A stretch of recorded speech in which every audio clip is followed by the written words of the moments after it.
খুলনার প্রকৌশল ও প্রযুক্তি বিশ্ববিদ্যালয় কুয়েট ৩৭ শিক্ষার্থীকে কারণ দর্শানোর নোটিশ দিয়েছে। সোমবার এই নোটিশ জারি করা হয়। এর আগে ১৯ ফেব্রুয়ারি কুয়েট সিন্ডিকেট সভায় গঠিত তদন্ত কমিটির প্রতিবেদন অনুযায়ী এই সিদ্ধান্ত নেওয়া হয়। নোটিশে বলা হয়েছে, অভিযুক্ত শিক্ষার্থীদের বিরুদ্ধে শিক্ষকদের লাঞ্ছিত সহ আরও ৭টি অভিযোগ রয়েছে। এদিকে একাডেমিক কার্যক্রম শুরুর ৬ দিন হলেও কুয়েট শিক্ষকরা এখনও ক্লাসে আসেননি, কোনো ক্লাস পরীক্ষাও নেননি।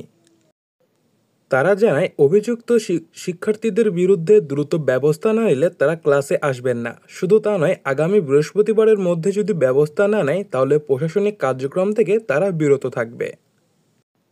কুয়েট শিক্ষক সমিতির সভাপতি অধ্যাপক ডক্টর মোহাম্মদ শহীদুল ইসলাম বলেন, আমাদের দাবি বাস্তবায়ন হলে আমরা সাধারণ সভা করে পরবর্তী করণীয় ঠিক করব। উল্লেখযোগ্য, ১৮ ফেব্রুয়ারি কুয়েট সংঘর্ষের পর থেকে ক্লাস পরীক্ষা বন্ধ, ফলে সেশন জটের আশঙ্কায় রয়েছে ৭,০০০ শিক্ষার্থী।